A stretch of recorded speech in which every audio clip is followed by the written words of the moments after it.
Welcome to Look Ahead Radio with Tom Arms and Lockwood Phillips.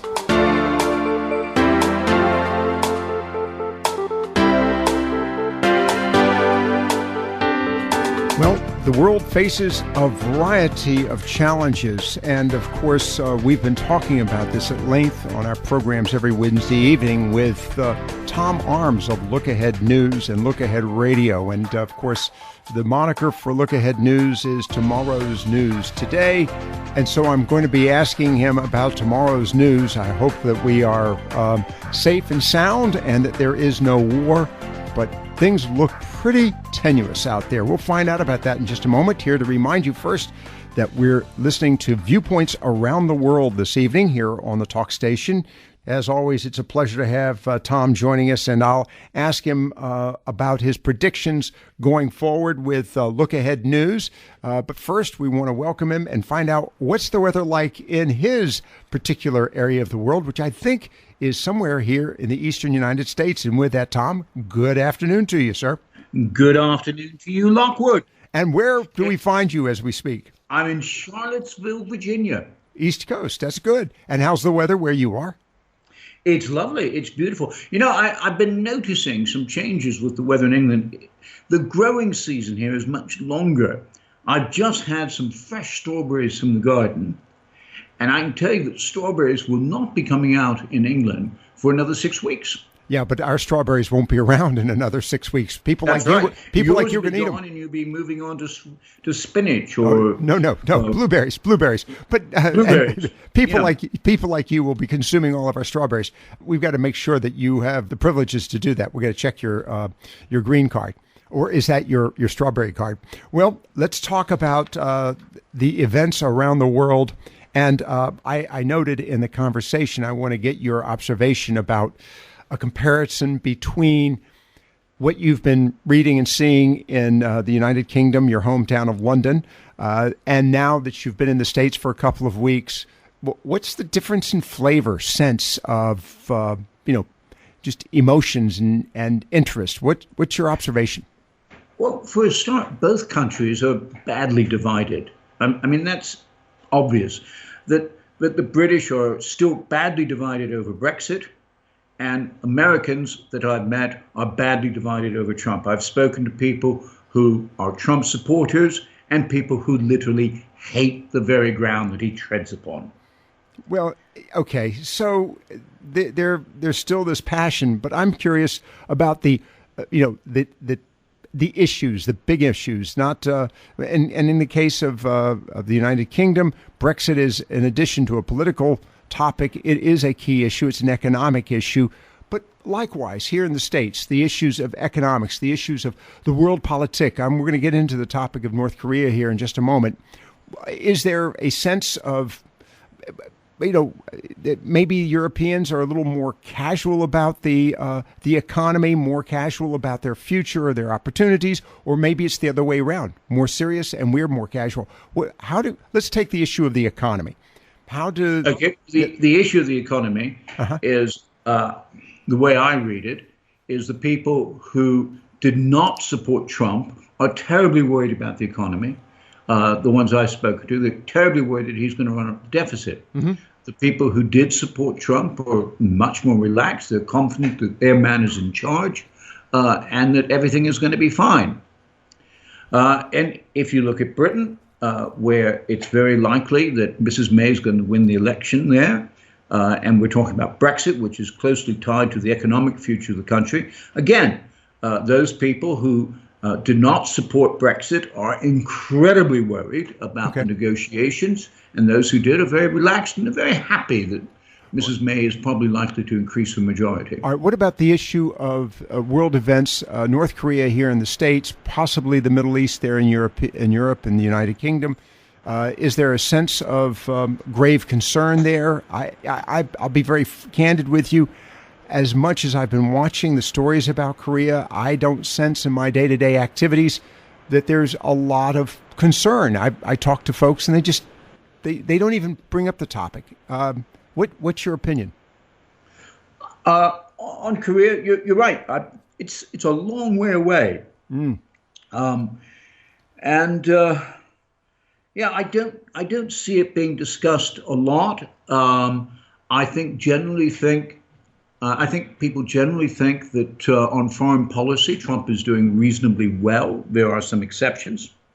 I was listening to your previous contributor, and I would agree to him on foreign policy. And here I am speaking as the loony London liberal who, as you know, doesn't normally support Trump. Right. I think he hasn't done a too bad job. He got off to a rather shaky start talking about the obsolescence of NATO.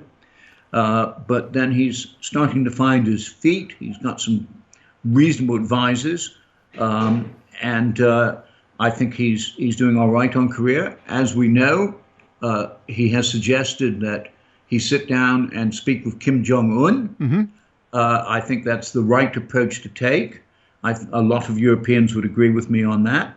I think it's the right approach to take to put the missile defense system, the high-altitude missile defense system in, because you need to negotiate from a position of strength. Right. Well, what about, for example, his offer to meet with the president of the Philippines, Duarte, who's been criticized for his human rights approach?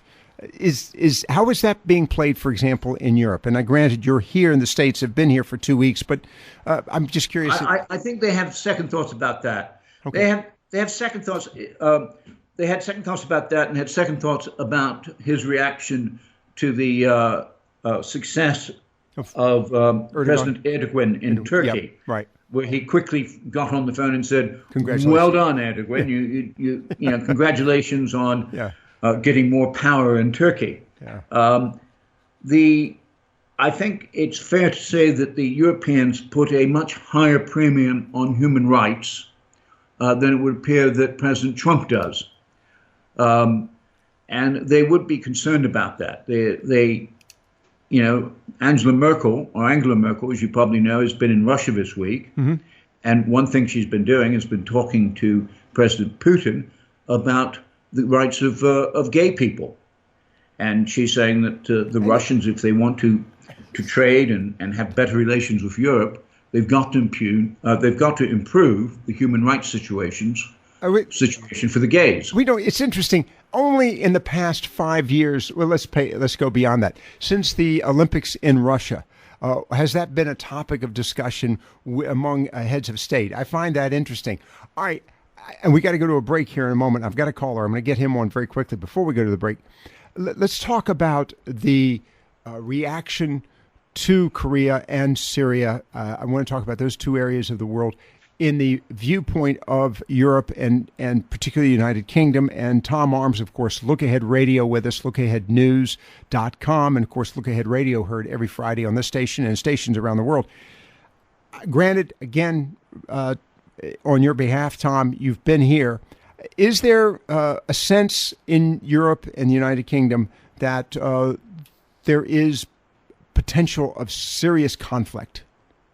Oh, yes. Absolutely. Okay. I don't get that sense here in the States. Am I reading my own country correctly? No, I don't know. I really don't know. I'd like to make a proposal on Korea. Okay. Because I think what you need, as your previous contributor said, you need the involvement of China. Right. And the Chinese are terrified that if they stop supporting North Korea, then it will collapse. And Korea will be united, the Korean Peninsula will be united under an American-supported South Korea. Correct.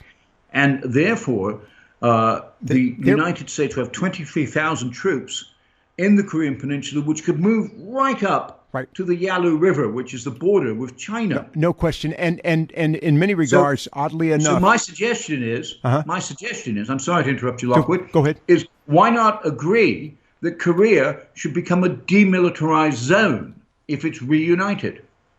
That's not a bad idea, but to your point, and I agree with you, in an odd sort of way, You agree with me? Yes, China's between, well, bear with me. China is between a rock and a hard place. As much as they would like to take control of North Korea, they really do not want to, because they don't want to have to deal with the humanitarian effort that would be required.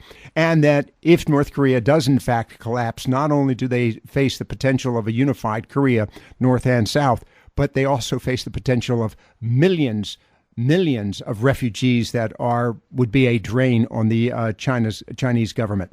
Let's go to a caller before we go to the break. I'm going to ask Gary to be fairly quick on this one. Gary, good afternoon. Of course, Tom Arms of Look Ahead News and Look Ahead Radio with us. Yes, sir. Okay. Hey, Tom, I hope you're sitting down because I actually agree with some of the points you were making tonight. Wait, I think over here in America, we're starting to grow on you a little bit, aren't we, buddy? You're not as bad as Lockwood says, Gary. Yes, he is. I'm lovable and cuddly. No, the only thing I disagree with you on, and this is easy. This is not even going to upset you or anything. You're going to love this. Now, with Trump's call to Turkey to congratulate the president, man, I think that was just so strategically cool. It's like walking up to the bully with a smile on your face and going, "Hey, good job. Good job, Prom King. We'll see you out back." All right, Gary, I think that's cute. All right, we got to take a break because I really am on a hard break on this one. Very interesting, Gary. I appreciate that. And Tom, I have to agree that in many regards, what he was saying could be taken multiple ways. Gary, thanks for the call. Appreciate that. You're listening to Viewpoints Around the World with Tom Arms. He's made me smile. That is, Gary has. Tom, well, he has to work harder. We're going to talk now about the upcoming elections, the French elections. We've got to talk about the latest in the British elections. They're kind of connected. And then we've got some items associated with, you mentioned Vladimir Putin and Chancellor Merkel. Well, the President of the United States had a conversation with Vladimir Putin as well, President Putin. What's your observations about that? Stay with us here on Viewpoints Around the World. Look Ahead Radio will return in just a moment. Welcome back to Look Ahead Radio. Here is Lockwood Phillips. Viewpoints Around the World with Tom Arms, and of course, Tom Arms of LookAheadNews.com and Look Ahead Radio. Got another caller standing by, Tom, and then I want to get into the issue of the elections. So with that, let's go to Walter in Alliance. Walter, good afternoon, and of course, Tom Arms of Look Ahead News and Look Ahead Radio. Yes, sir. Well, I got to agree with Gary. I'm really surprised, pleasantly so, I suppose. Always wary of lefties. And my main point is that I just don't want to hear any peace in our time crap. I was just listening to the news a moment ago, and of course, the topic is about what's happening in Washington, D.C. with national health care, taxes, and also the budget. And I'm just not getting a sense of concern. Walter, this is my question to you. And then, Tom, I want to get your observation.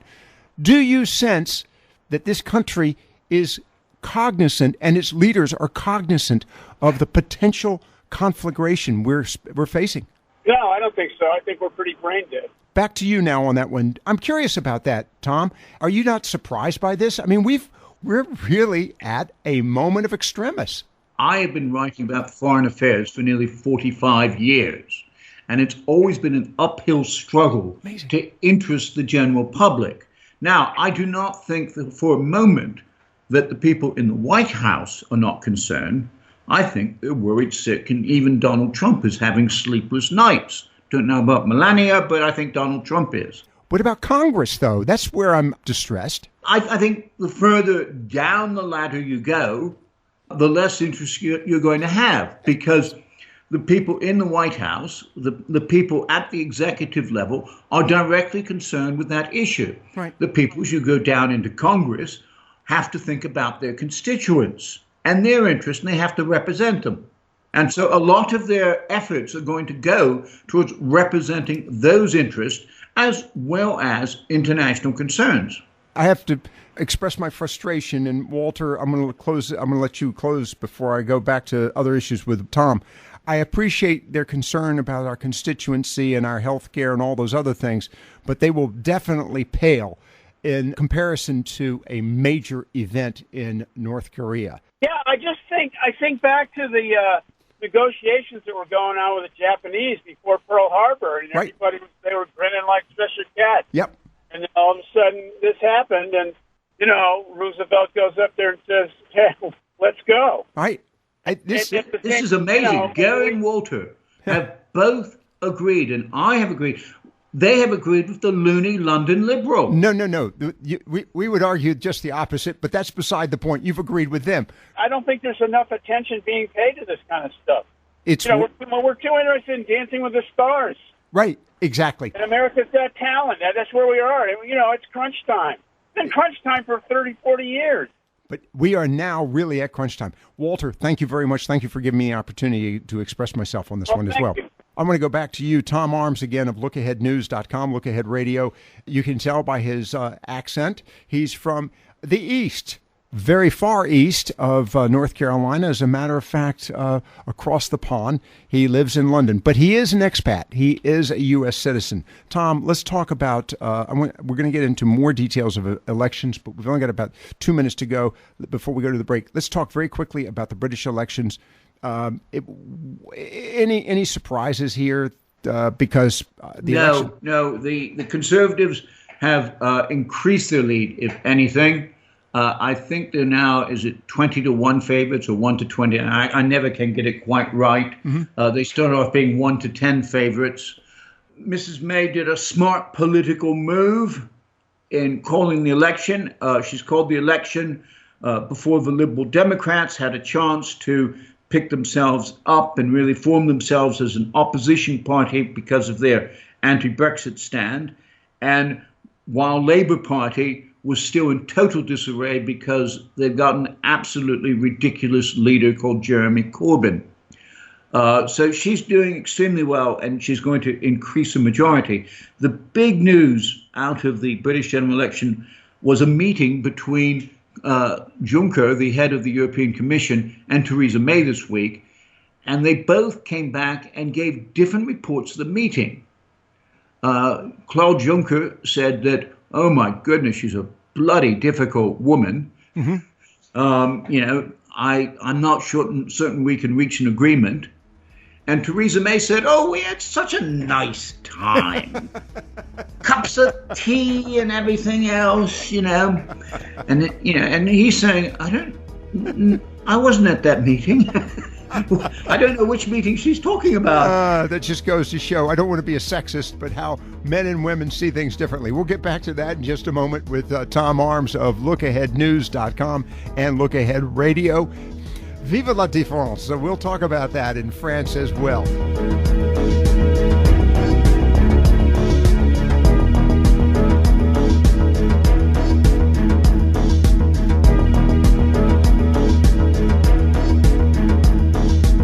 Look Ahead Radio will return in just a moment.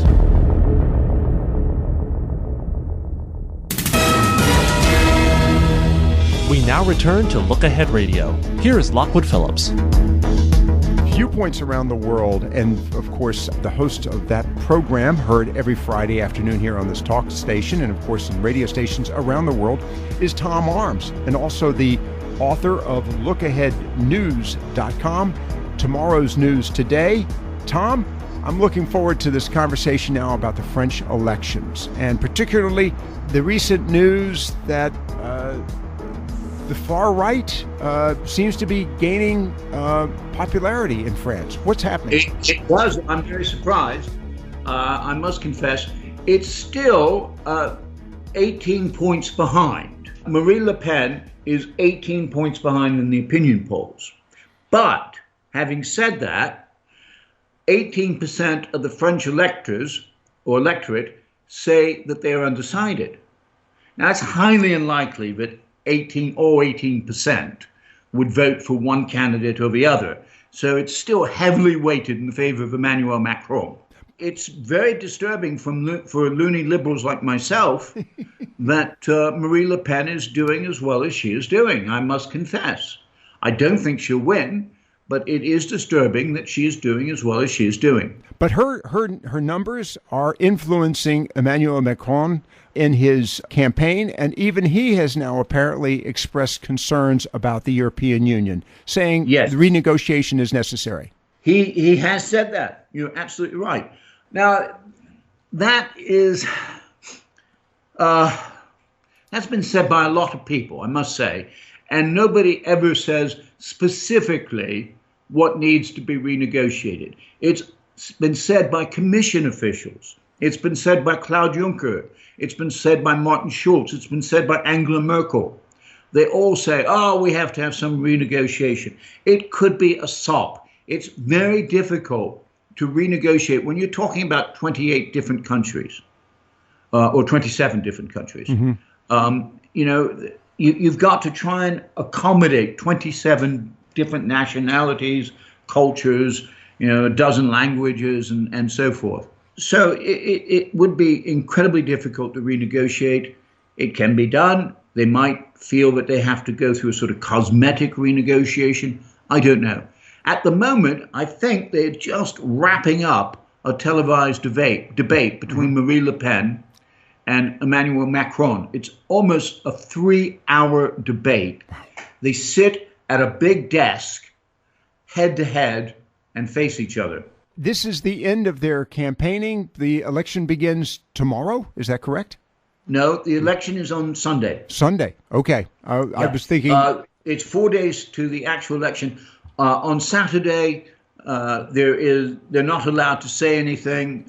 So effectively, the election ends on Friday. The campaign ends on Friday. Okay. The newspapers can't print anything. Nothing can be reported on television or radio. They can't give any campaign speeches. The electorate is supposed to have a day to think about it. Oh, how boring. I would never make it in this country. All right, Tom, let's talk about the impact of this. I'm going to go back to Germany here in a moment on the German election, and also then let's refresh on the topic of Chancellor Merkel's recent visit with the Russian President Vladimir Putin.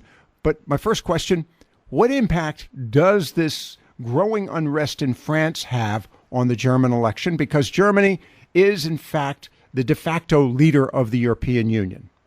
Okay, well, let's start with the fact that the relationship between France and Germany, the close relationship between France and Germany, is the actual core, the central pillar of the European Union. Okay. So if France were to leave the European Union, it would be very difficult for the European Union to survive. That's absolutely, you've said this before, and you are absolutely right. It would be very difficult because those two countries are the central pillar, and the relationship between them is. Then what impact will this have on Chancellor Merkel's election? You've said all along that she is basically a hands-down winner without any difficulty. No, does that? I revised that. Really? Because she's actually coming down in the polls, and the SPD, which is the center-left party, is coming up in the polls. She is the center-right party. Both parties, they're the ones who have all the support. Both parties are very strongly in favor of the EU. There is no one in either party who's opposed to EU membership. All right, then let's now look at the broader aspect. France, Germany, and other countries in the European Union who have been also now concerned with Russia. And of course, we mentioned this a few moments ago, earlier in the program, that Chancellor Merkel visited Russia to speak with President Putin. And of course, yesterday, President Trump called and spoke with President Putin. What impact does this have on the Russian agenda? And I'm asking that from a speculative nature. You're not in Russia and have I doubt that you have much knowledge of their intentions, but what impact does this have?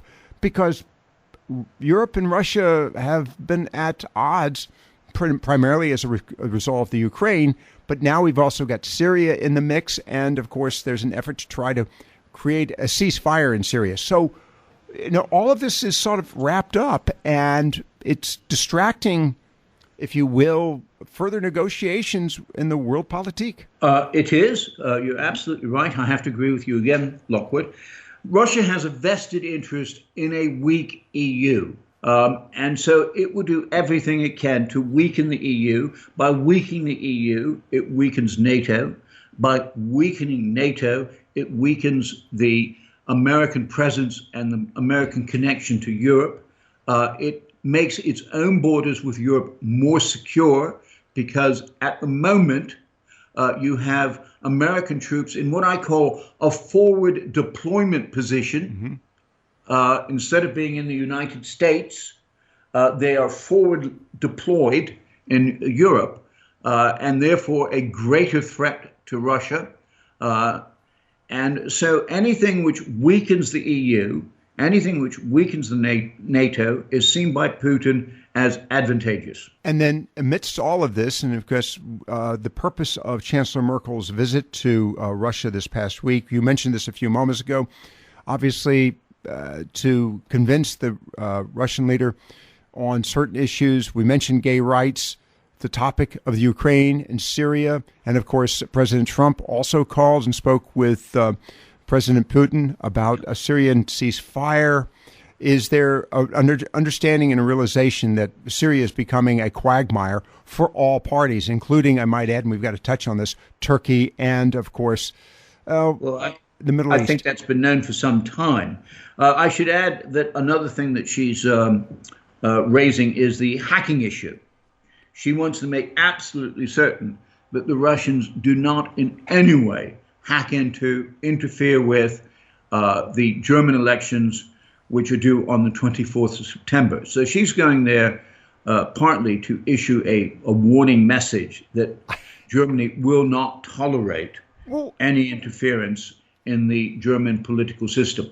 I'm surprised by that, because President Putin is not someone who tolerates either ultimatums or threats.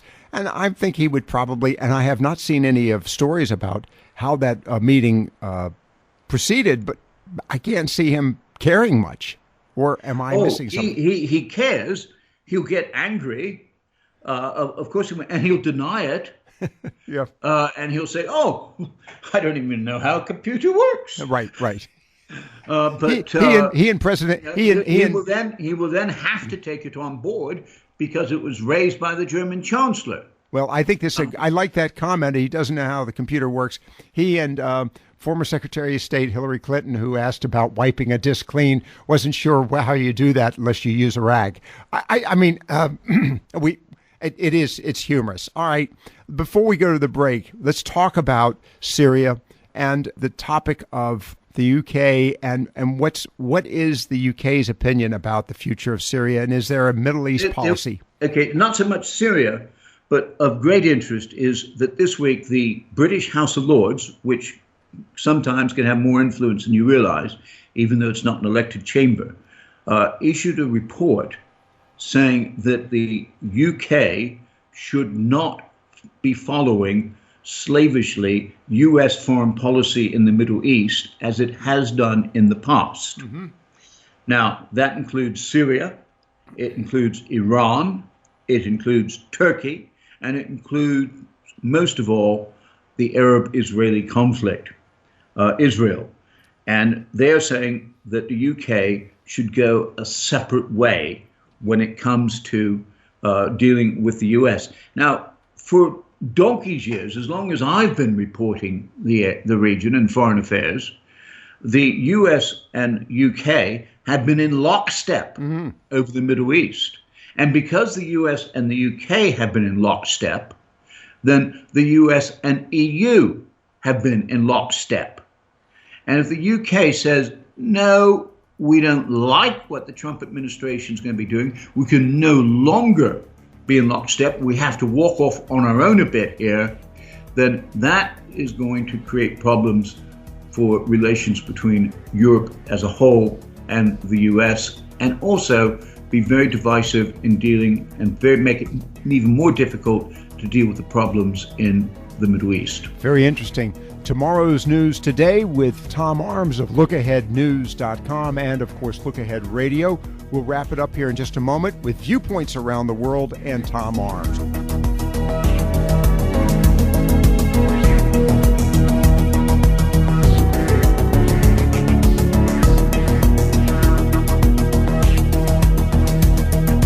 Look Ahead Radio will return in just a moment. Welcome back to Look Ahead Radio.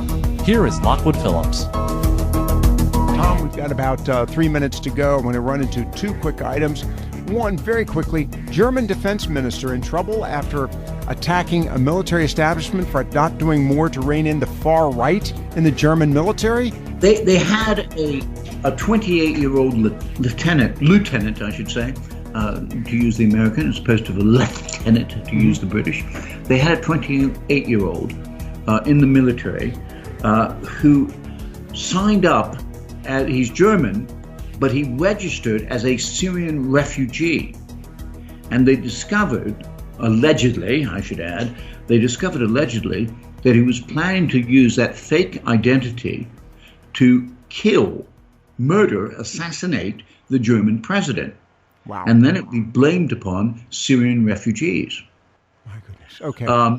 So she turned around and said, well, I have evidence that the superior officers turned a blind eye to what he was doing and wrote an open letter to the press saying this and went on television and said it. Well, the defense establishment is furious. And the SPD, the opposition party, has basically turned around and is using this as political capital in the election campaign to say that the defense minister is not giving enough support to her own people. I should add, she was supposed to go to Washington this week, but canceled the trip to deal with that. Very interesting. Of course, that's we're talking about the president of Germany, not the chancellor, right? No, the president of Germany. Wow. Planning to assassinate the president of Germany, pretending to be a Syrian refugee. Okay. Let's end with a lighter item. Tinder dating, the Tinder site, dating app being used to find a mate for whom or what? A white rhinoceros called Sudan. A rhinoceros. They put up a dating notice, a Lonely Hearts. Please, he said. It says, I think, I eat a lot of grass and I'm really good in bed. Please come marry me because my species is about to go extinct. Oh, my land. Tinder. Okay, the Tinder app. So do you have a white rhino? No, I don't. You've got a nice garden there with a sort of wall bit, if I recall correctly. Yeah. There might be a rhino there. Have a look. I will take a look. Where? I think that's precious. Where is the white rhino? In Kenya. Kenya. Okay. I'd have to ask, in what languages did they place this notice? Lockwood Phillips. Oh, thank you very much. North Carolina. He had a southern accent. Tom Arms of LookAheadNews.com, Look Ahead Radio. Tom, looking ahead, are you concerned about the world politique with all that's been going on? I'm always concerned, and it's, as I said before, I've been doing this for 45 years. And it's always been an uphill struggle. That people are always more interested in the cabbages in their backyard than they are in the Korean Peninsula or the fact that a war might break out in the Middle East until the war actually starts. Always the case. Tom Arms of LookAheadNews.com. By the way, you can log on. Just go to LookAheadNews.com, become a subscriber, no charge. And, of course, Look Ahead Radio, heard on the station every Friday afternoon and radio stations around the world.